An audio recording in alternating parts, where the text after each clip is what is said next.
TT? she No, hold on. T No, I'm okay. sorry. I've never seen Like, anything. where did Sorry. she go? We have a really bad connection. I'm trying to hear every little word. It's okay. She was the one that announced Kevin Samuels had passed away. She was the announcer of that. She confirmed it. Oh, right. I remember seeing her, but I just don't know much about her. Yeah. Yeah.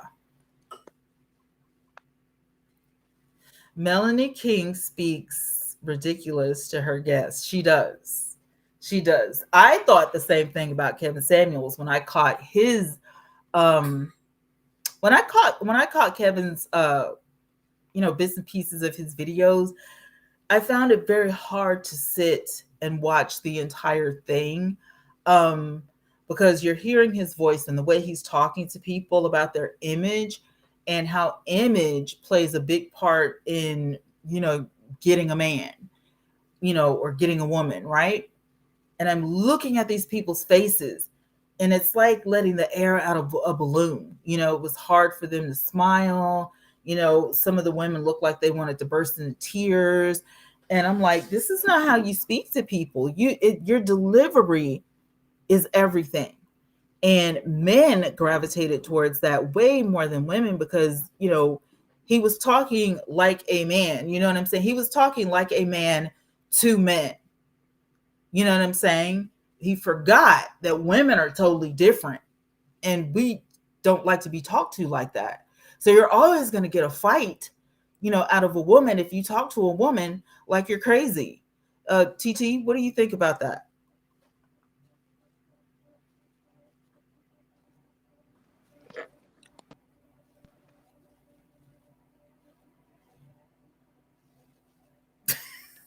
Can you?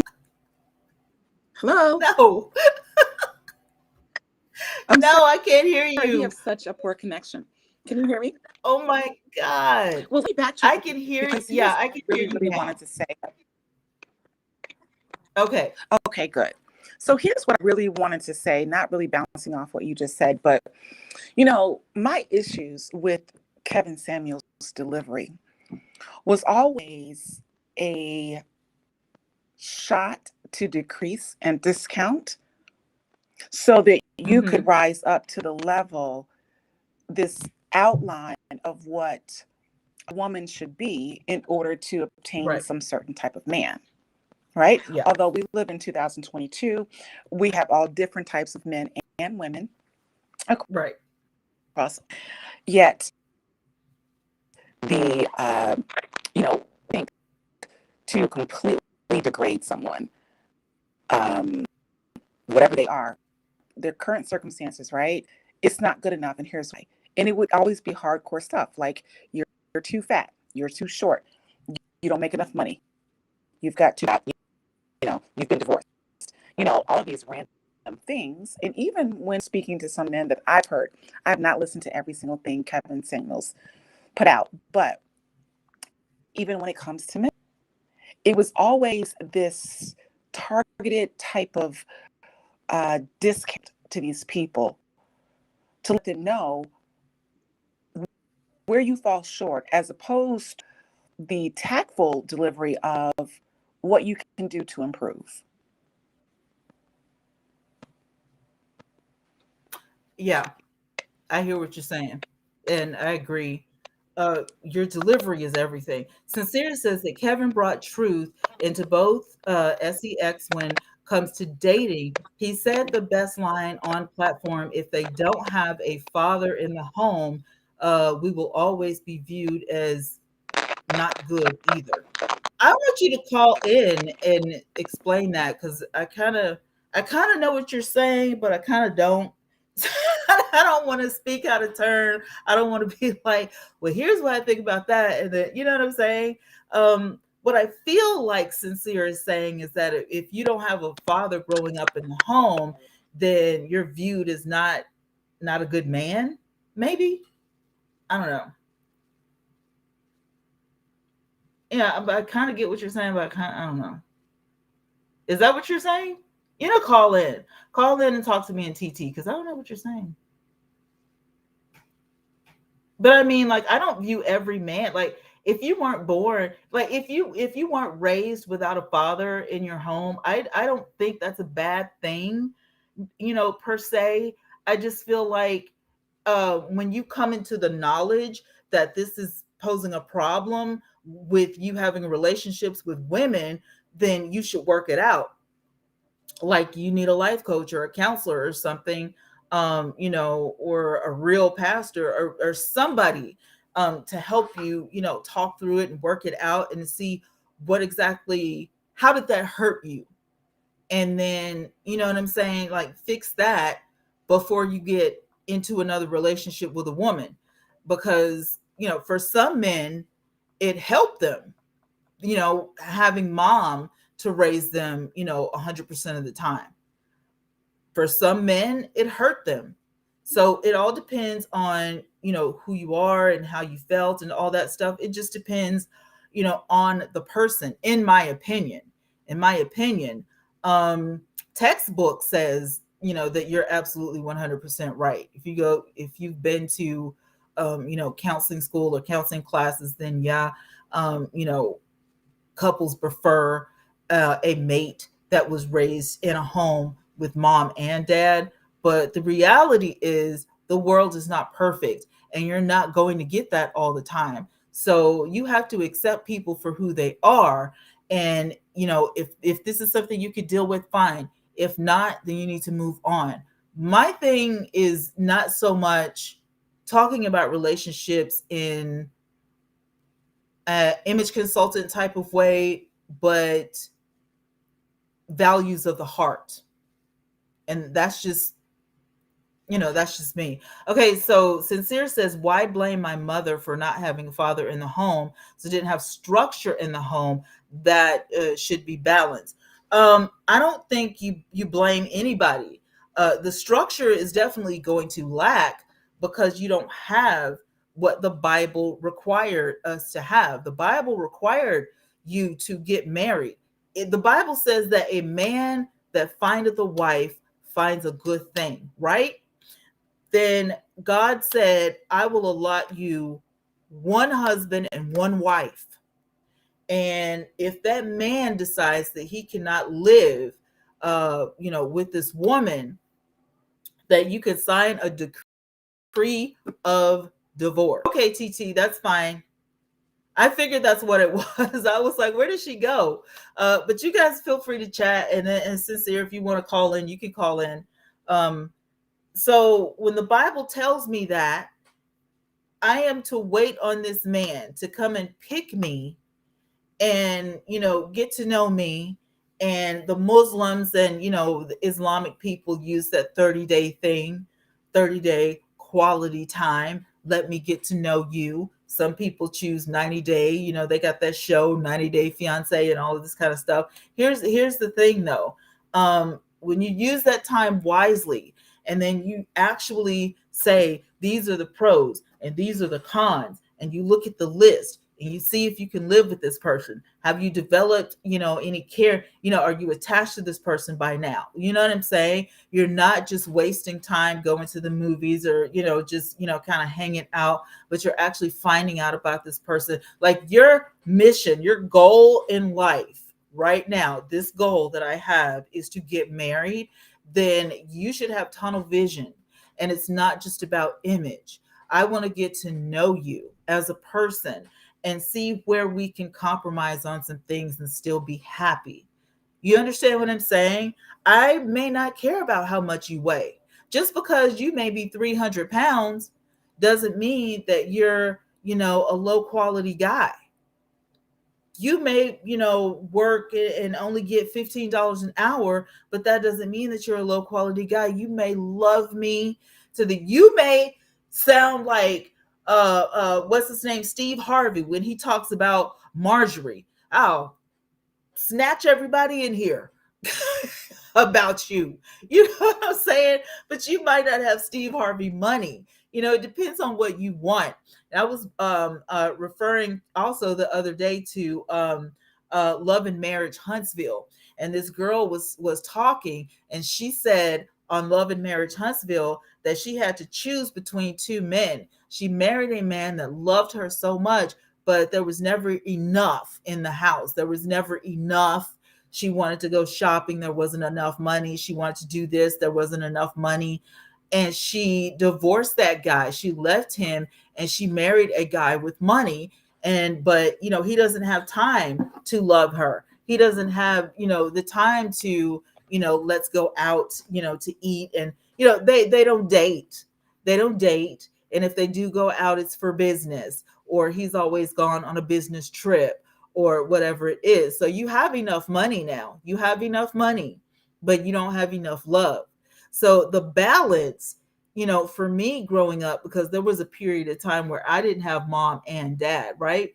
The balance for me is growing up, I was an only child, having clothes on my back, shoes on my feet, food, and then having, mom's love. Did she hug me enough? Did she kiss me enough? And all that kind of stuff. And for a child, for me as a kid growing up, that was my balance. That was my balance. As long as I could run up to my mom and give my mom a hug, and she will hug me back and give me hugs and kisses. And I never wanted for anything. So if we were poor, I didn't know it. If we were, which we weren't poor, thank God. My mom, as a single woman, had a great job. We weren't poor, but oh my goodness, if I hadn't been, I wouldn't have known it, because I never was like, Mom, I'm hungry, or Mom, my shoes don't fit. What am I going to do about shoes for school? And none of that ever happened to me. None of that ever happened. And then I had a grandmother, and then I had an aunt, and then I had a cousin, and they all looked out for me. And so, everybody is not that fortunate, you know what I'm saying? But I didn't miss a beat. And it goes to show you that even in today's society, it still takes a village. It still takes a village. The villages are just broken up because everybody can't agree to disagree. Everybody's at each other's throats. And I just feel like if people looked at relationships a little bit differently, and if you started taking the matter seriously, because why do people get in relationships in the first place? Companionship. I don't want to die alone. I want somebody to be with me. I want somebody to hold my hand. When I'm sick, I want somebody to be there, for me.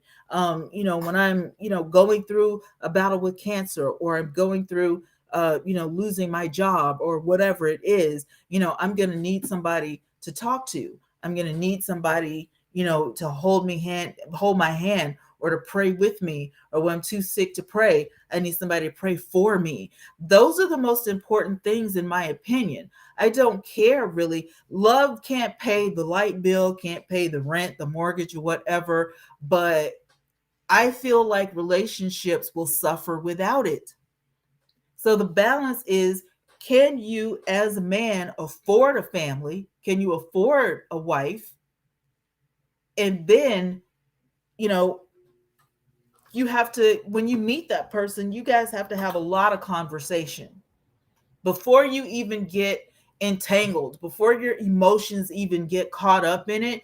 You have to have some conversations, and you have to have some good, high value, high quality talks. Even if you have to take a notebook and write this stuff down and say, well, listen, let me take some notes, because I need to know what your deal breakers are. I need to know, what you can deal with and what you can't deal with. Because at the end of the day, I don't want to be in this marriage 3 years, 5 years, 10 years down the road. And all of a sudden you're telling me, well, I haven't been happy, for the last 10 years, because of this, and that, when we could have been talking about this. So now, how do we fix it? When you could have been, doing this all along, but you didn't have the necessary conversations. You would, in order to have the proper communication, you have to listen as well as talk. So, that's one of my deal breakers. I don't know about you guys. I don't know about how y'all feel, but for me, I feel like, hey, if you're not going to talk to me, we have a problem. And if you're not going to listen to me, we have a problem. And vice versa. I can't listen to a man who doesn't talk to me. Because you're not saying anything. So what am I supposed to listen to? You need to be a talker. You need to talk to me. And, we need to, be verbally respectful of one another. Relationships are work. Relationships is not just, you know, about money and about image. There are a lot of overweight people, ladies and gentlemen, that are in relationships and are very happy. I mean, there are a lot of overweight people in relationships with plenty of money that are very happy. Okay? It's not just about image. I'm sorry, but that ain't all of it. Okay? TT says communication, mutual respect, and loyalty. That's what it's all about. That's a lot of it. That's a lot of it, and I'm glad you said that because that right there is confirmation. Having open dialect and open communication with one another cuts out a whole bunch of foolishness that you need to go to your friends and tell your friends your business. And men need to stop doing this for real, because let me tell you something. When you go to your dude and you tell your bestie or one of your friends about, oh well, she does this and she don't do that and blah da da da, you know what those men are thinking? They're thinking, oh, wait a minute. So you don't know how to make your girl happy. So let me just ease on over there and see how she's doing. Meanwhile, you're thinking, you're confiding in somebody, and the whole time they're thinking, how can I get her because she's fine, and I know she works hard, and I know she's, this, that, and the other because he said good things about her. But at the same time, mm-hmm, remember, I'm a woman, so I peep game. I know it because women do the same thing. Women, stop telling your girlfriends about your problems with your man, especially if they're single. That's what they're waiting on. They're waiting on you to have a problem. You need to be talking to the person you have the problems with. That's why establishing an open dialect in the beginning of the relationship is so important, because if I can't talk to you, the person I have an issue with, then we got way bigger problems than what we think it is. But if I, sneak all over, to old girl's house and I'm sitting here talking about this and she decides, to slide in your DMs or whatever, here we have a whole nother problem. And back in the day when I was coming up, we didn't have DMs. All we had was the telephone. So we had to pick up the telephone, to be ratchet. MRX, hi. Keep people out of your business. 90% of the problems we go away. Give the man the lead. 90% problem solved. I think I know what you're saying. Give the man the lead. 95% of the problem solved. I like that. I like that in the sense of, my mom said something one time, and oh my God, my mother does not know how she helped me when it came to, I want to get married and this is the type of man that I want. She has no idea, because my stepdad taught me the type of man that I want. My biological father taught me the type of man that I don't want. Okay? And now my mom and my stepdad have been married for 35 years now. Yeah, long time relationship. She ain't going nowhere, he ain't going nowhere. You know what I'm saying? They're in their golden years now, and everything is, all that in a bag of Doritos, right? um she said, here's the thing, I want to get married for companionship, for relationship. I want to get married to somebody who's saved.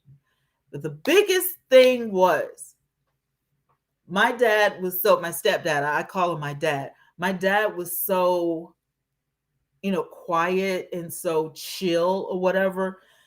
And she told him one day in front of me, like, I was a little uncomfortable at the time because I was a kid, but she said, when I got married, I didn't get married to do everything by myself. I shouldn't have to make all the decisions by myself. I was doing that before I got married. And he was like, oh.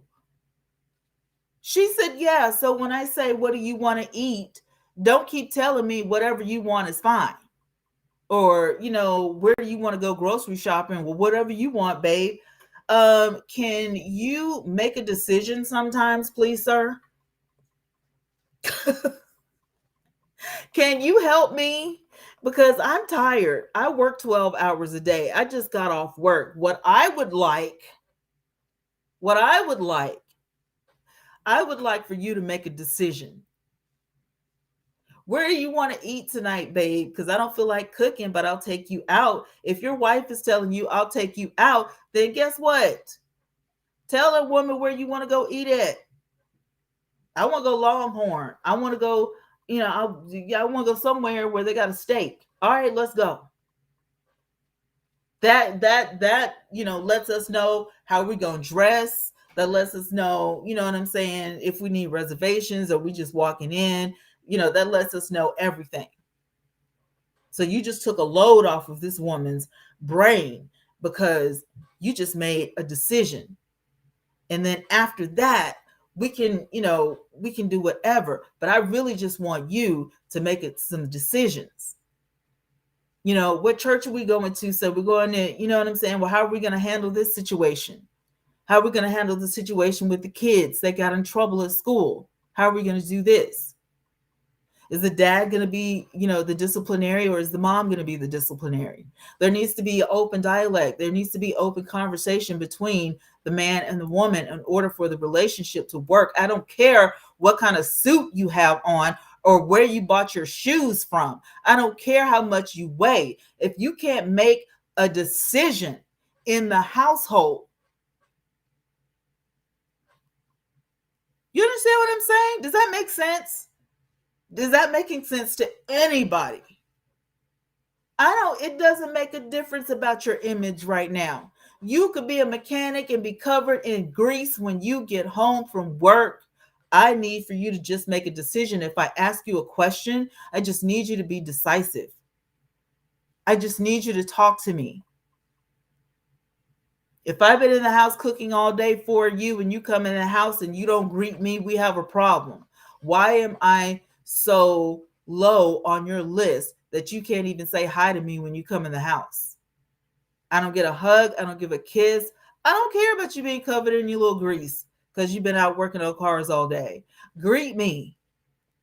Over in Nigeria and Africa, every time the man comes home or the woman comes home and whoever is in the house, the first thing they say is welcome. You might hear welcome home, but the first thing, welcome. It lets you know that you're home and that you're welcome and you're free to come in and you know what I'm saying? And they do. If you don't greet them, then they ask a question. What, did you not see me come in? Over here in America, it's almost normal. You just walk in the house, you don't say hi, how you doing, kiss my butt. That's a problem. It's a lack of respect. Why do you not respect me enough to just even speak to me? MRX says most people think the TV is how marriage is. LOL. My mother let her husband be the man, even though she was the queen. It was still his kingdom. Yeah, a lot of people think that relationships and marriages are 50-50, and that's bull. It's 100-100.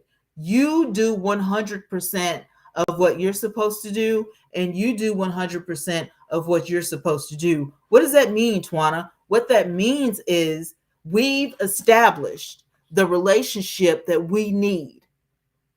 In the beginning, before we walked down the aisle and said, I do, we had a lot of conversations. And that big conversation before we decided, okay, yes, this is what we're going to do. We're getting married. We're setting the wedding date. We're walking down the aisle. This is how we're going to communicate. This is what I want you to do. If the man says, I want you to be a housewife, I don't want to marry a woman that works outside the home. I want you to be at home. I want you to take care of the dry cleaning, and I want you to wash the clothes, and I want you to take care of the house. And if I'm spending all the money, then I want you to take care of the things that we have, and I want you to raise the kids, and I don't want you to work outside the home. Then you've got to either say that's a deal breaker for me, and move on so that he can get somebody that he wants to be with, and so you can get somebody that you want to be with. Don't lie to him and say, well, I don't really agree with that, but we'll work it out. No, you won't. Somebody is going to go lacking in some happiness. You're not going to work it out. The man just said, I don't want you to work outside of the home. That's what he meant. So if you still feel like you want to get a job outside of the home, you're going to end up like Marceau and Tisha on what is it, Love and Marriage Huntsville. He wants a stay-at-home wife. She's ambitious. Now, they have all types of issues in their marriage, and neither one of them are 100% happy. They're just going with the flow. But they got kids, and they've been married for umpteen years. They've been together for umpteen years. So what do? Do you throw all that stuff away? You should have been honest with each other in the beginning. And you should, listen, I understand. Emotions get high and you start feeling all warm and fuzzy. And this is my person. And oh, I'm in love. But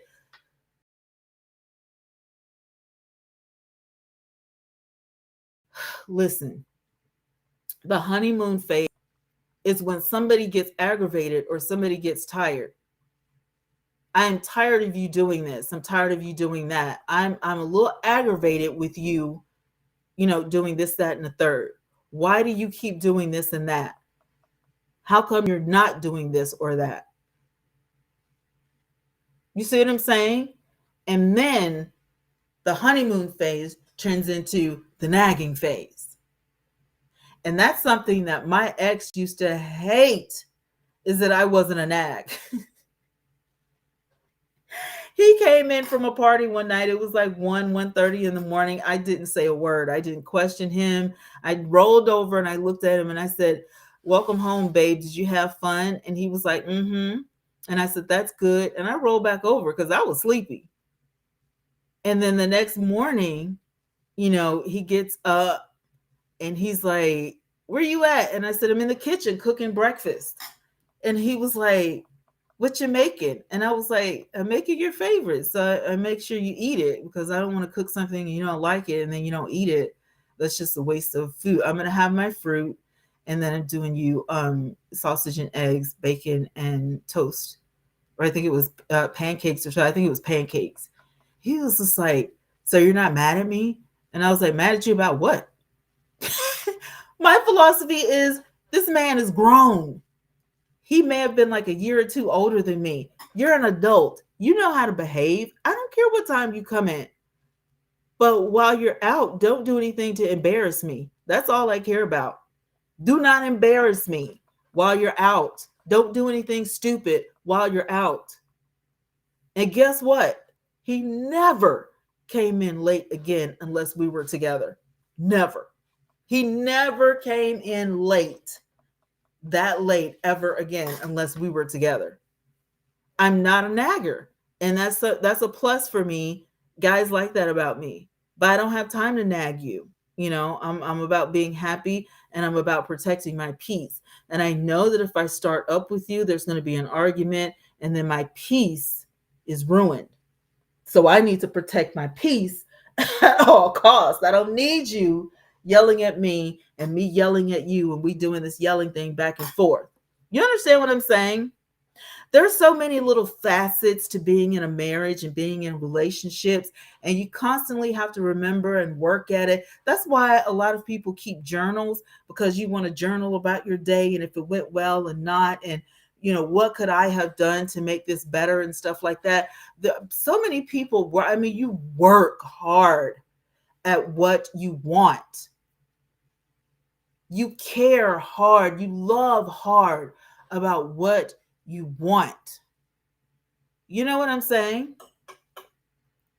If you really want it, if you really need it, if it's embedded in you that this is, if you know that you know that you know that this is where I'm supposed to be, you will put the work in. You will put the work in for what you desire. If you care about it, or that person or those people. I don't care what type of relationship it is. I don't care if it's your best friend. I don't care if it's your coworker. I don't care if it's your parents, your children, whether they're blood or not. If you care about that relationship, you will put the work in. MR says, my mother told me if you follow God, a good woman will follow you. I want to say amen. I want to say praise the Lord. In the perfect world, that's true. In a perfect world, that's true. If you follow God, a godly woman will be right in front of you. But it's your responsibility to notice it. MRX, it's your responsibility to notice that woman. That woman may not be the woman that you're with. It may be a completely different woman. But if you follow God and Christianity is your path, and God, you pray to God and you say, God, I want you to be the light into my path. I want you to show me, where I'm supposed to be and what I'm supposed to be doing, because I'm tired of being in raggedy relationships, God. And I want you to really be my light and guide me to where I'm supposed to be and who I'm supposed to be with. And when he shows you, don't say no. When he shows you, don't say no.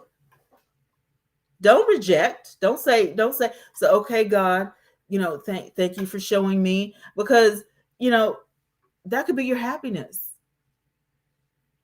BRNZ, Bernice, 1969. Hey girl, how you doing? I'm not a nagger either. Men misconstrue that as me not caring. Yeah. Me and my ex did have that conversation about not caring, and I said, it's not that I don't care. That's not it. I never said I didn't care.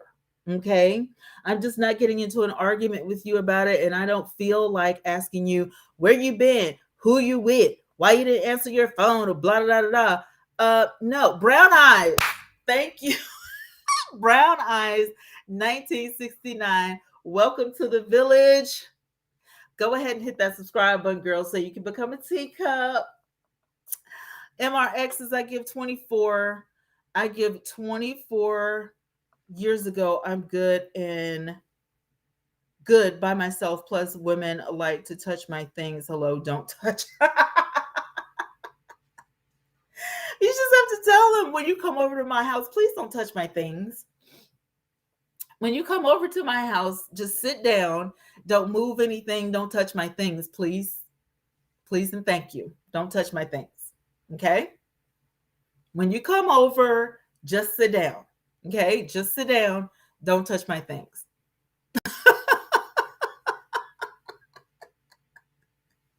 If you want water,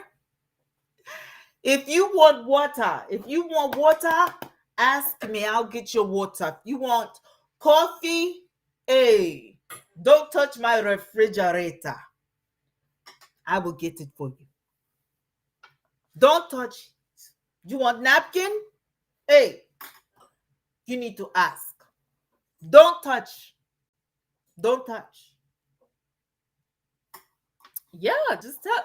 Hey, the best thing about relationships in the beginning is that you can be honest, because you don't have anything invested. You're not invested in the beginning when you meet somebody. I don't know you and you don't know me. So when you come over, why do you have your hands on my coffee cup? This is not your Ayo, get your hands off my coffee cup. I don't know you. Did you try to drug me while I am out of the room? And you put the drugs in my coffee? Hey, get out of my house. You need to leave, oh. Get out of my house.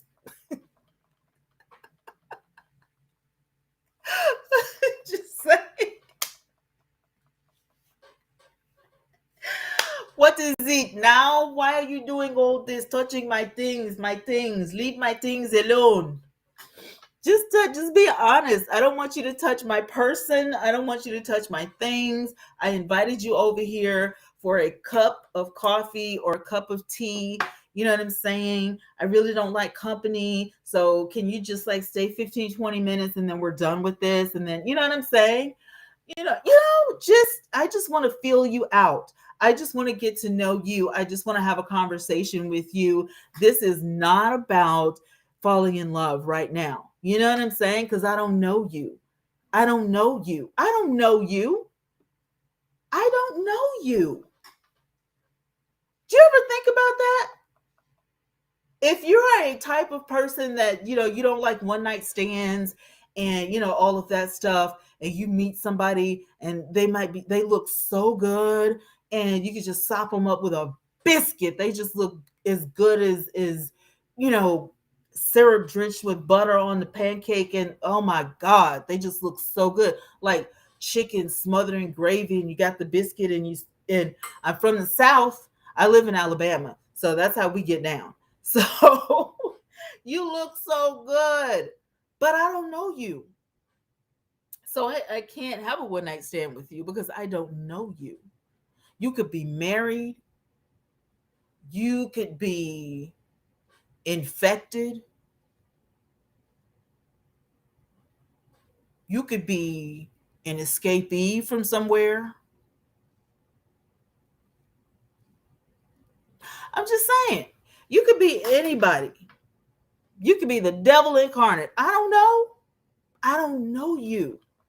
So I'm protecting myself and I'm protecting my peace, and I'm really protecting my heart right now. If you don't want to be in a relationship with somebody and somebody comes and tells you some quackamamie story about, well, the Lord told me that you were my wife. Well, guess what? I don't want to be in a relationship right now, sir. But if God told you that I was your wife, when I'm ready to be in a relationship, you'll still be around. If he told you that, ew. If God told you that I was your wife, you will still be around. But at this current moment, I don't feel like I want. I don't want. MRX says that they love to touch my microscope and knock things over in the lab, and I get the side eye when I ask them to leave and wait in the living room. Well, see, then they don't respect your space. You need to have a conversation before they come in.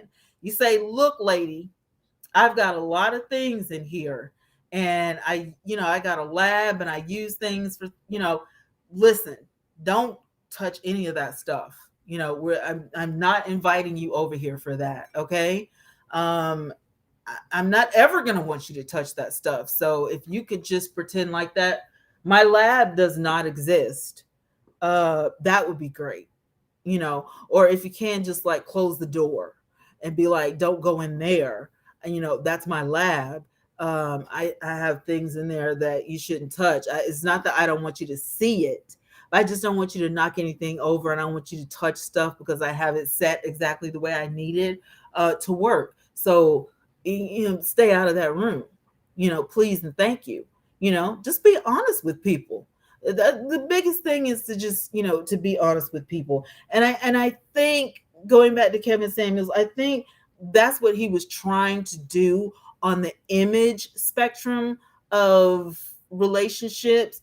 Is the reality that we live in 2022. Social media is image driven, and he had a huge following because he talked about image. He's trying to get the good looking people together, the good looking men with the good looking women that have the good looking money. You see what I'm saying? That was his focus. If he was a dating doctor, then you would have to fit a certain criteria in order to make a love match, or not a love match, in order to make an image match on his channel. You know what I'm saying? I was not the type of person that would subject myself to call in to a Kevin Samuel show. And I felt bad for the people who did because of the way he spoke about image. It wasn't positive at all. Image positivity is such a huge thing right now in today's society, especially on social media. You're going to get a lot of flack. And I think that Lizzo was one of the first people that raised awareness about this, that image positivity should have been a thing. And that's a whole nother can of worms for a whole nother. I'm like, I want to do a conversation about that, but I'm a little bit like leery of it because I'm not a fan of fat. And I decided that I was taking my life back into my own hands. I did this to myself. I gained weight. Nobody helped me gain weight. I gained weight on my own. So I need to lose the weight in order to, fix that little issue. It's a health issue. Now, if you're fat and you don't care about your health and your doctor said you're totally fine, even though you're fat and your bones don't hurt and all of that kind of stuff, that's fine for you. Do you? But I can't. I'm too sick. Being overweight or being medically obese, it hurts when you have fibromyalgia, and it bothers you when you have any type of gastro issue. So for me, it's not fun. It's not healthy. It's not desirable. I don't like it. And when you talk about attracting men, I have more stalkers than I do anything. If anybody's running away from me, I don't know it. So, and those of you who have been with me for like the past 6 years, you guys know that I um have left social media for a time or two, and I lost a lot of subscribers because I had to leave social media because I was being stalked a couple of times. And so I've never had an issue with being a plus size girl, or having a couple of curves and getting a date. And I think that's one of the things that I disagree with Kevin Samuels on, is that my weight has fluctuated. I could be like a size, 9 one day, and next month because of fluid or whatever, I could be a size 12. You know what I'm saying? But it doesn't. You know what I'm saying? Like I could be like now between a 14 and a 16, and it still doesn't matter. I'm still gonna get asked out. I'm still gonna, get complimented. Um, it's not going to matter. MRX says people make the world go round. We would be even more bored if we were all alike. I know. That was like my last point, was that what if we were all the same? What if we were all a size 6 female, with she's a brick house curves, you know what I'm saying, and a size 6 in the waist, and the ideal haircut, the ideal skin color. Like everybody shouldn't be cloned, in order for you to think, oh well, she's pretty. I every guy shouldn't be 6'2" or 6'4", with brown eyes, and they shouldn't look like a clone of Kevin Samuels in order to be deemed handsome. Really?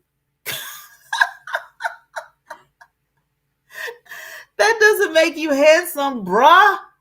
That doesn't make you beautiful, girl. It's what's on the inside that matters. And if you are a gold digger on the inside, it doesn't matter how good you look or how ugly you look. Your inside is already up. And if you are a man who just wants to hit it and quit it, it doesn't make you look good on the inside. I don't care how fine you are and how your abs are just popping or whatever. If you're gonna screw me over, you're gonna screw me over. And so, it does take a lot of different people to make the world go round. I totally agree with that, MRX. It does. It takes a lot of different people to make the world go round. It takes a lot of different people. If you didn't have good and you didn't have bad, you wouldn't be able to identify the two. So you have good people and you have bad people. You have right people and you have wrong people, in order for you to identify which is which. So if you don't want to get screwed over in relationships, you must identify the good from the bad. You have to be clear about what you want. What are your deal breakers? What's on your pro list? What's on your con list? And it's not just about image. That list is going to be long because you're going to have, image on there. You're going to have heart on there. You're going to have spiritual attributes on there. This guy has to love me. He has to protect me. This guy has to talk to me with respect. You know what I'm saying? I'm looking for a man that if he doesn't respect his mother, I know he's not going to respect me. I want my guy to be healthy. He doesn't have to be ripped. He doesn't have to have a six pack, but I don't want him to be on the verge of having a heart attack. I want somebody who's going to help me and support me on my journey as well. If you want to be a housewife, don't get somebody who needs you to go to work. If you marry a man who needs you to go to work, don't marry him if you want to be a housewife. And if you're with a guy, if you're dating a guy who only wants to marry a housewife, he's not going to marry you if you're working outside the home. Because that's not what he wants. He wants a housewife. If you're dating a man who wants somebody who works outside the home because he needs your income, he's not going to marry you if you don't have a job. I mean, it's simple as that. And if you do, you're crazy, because that means that you're settling. And why would you want to be with somebody who settles? Why would you want to be with somebody who says, oh, well, I have a husband now, but you settled. I have a wife now, but you settled. So you don't want to settle because you're not going to be happy with whom or what you settled with or for. I'm just saying, there are certain things that you have to think about when it comes to relationships, and image is not just one of them. I don't want to be with somebody who says, well, I want to have 5 more kids, knowing full well I'm 50 years old. And no, I do not want to have any more kids. I'm not Janet Jackson. I'm not going to have any more kids. And that's it. And so I marry you and you want to have more kids. And what are you going to do? When I tell you I'm not having any more kids, I'm not conceiving, I'm not carrying, I'm not doing any of it, then I am not the person that you should marry. You have to go out and get you somebody else. But at the same time, if you are a woman who all you think about is having a large family and, staying pregnant for the next 5 years, you have to make sure that you are in a relationship and you're about to marry a man that can not only afford that, but he wants the same things. Because if not, you are headed for disaster. And that has nothing to do with the caliber of suit and shoes and dresses and who does your hair and where you get your nails done at, because don't nobody care about that when you're trying to build a relationship and be happy with one another until death do you part. Until death do you part has nothing to do with how long or short your fingernails are or how wide or thin your waistline is. It has everything to do with correct and proper communication, respect, love, and loyalty. And if these people don't have that, then, you may as well just trash the whole thing. Stop allowing yourselves to get emotionally attached to people who you don't want the same things with, unless you're just going to remain friends. Because let me tell you something, agreeing to disagree about huge factors like that in relationships and marriages is just going to lead to disaster. You're not going to be happy. Your spouse isn't going to be happy. And those are the things that you have to think about. And like I said, I wouldn't have been on this live for this long. And I'm about to go because I got to cook. I wouldn't have been on this live talking about it for this long if there weren't so many factors to being married and being in relationships. You know what I'm saying? So you guys think about that stuff. Think about it. If you're in a relationship and you're in a marriage and you've been happy, it may behoove you or move you a little bit to talk about it on your platform and give people more insight to, how did you do it? How did you build a successful relationship? Because there are so many people out there who are failing at this, and they're not getting the right information. They're not getting the right, you know, information. They're not having the right dialect. They're not, calling into the right shows, or there's something going on to where people are failing, when it comes to relationships, and they're doing something amiss before they say I do, before they walk down the aisle. If you're not having quality time, you're spending a lot of time together, but you're not having those quality conversations that you need to. You don't know what your deal breakers are. You're having these arguments without sitting down and talking about what's really up. Do I want to go back to school? Do I want to further my education? Do I want to have more kids? Do I not want to have kids at all? Do I want to work outside the home, or do I want to work at home? Do I want to be a housewife? Do I want to marry a woman who, wants to work outside the home or not? What type of man do I want to be with? What type of female do I want to be with? Physical, mental, emotional, spiritual. It all has to be a list, whether it's internal or whether you write it down. But you have to live in your truth, and you have to be honest with people in order to get with the person that you want to be with. So that's all I wanted to say. And these are the reasons why, some of Kevin Samuel's stuff I agreed with, and some of his stuff I did not agree with. So, well, we're going to get off this live because I may have to come back live tonight. I don't know. But we're going to end this live stream. For those of you who are going to rewatch this, we were goofing off in the beginning. Okay. So you may want to fast forward that until we get into the meat of the conversation, and leave your comments. Like, share, comment, and subscribe. Remember to always live on purpose, you guys. And I will talk to you in the next live stream. Mwah! Have a wonderful Monday night, everybody.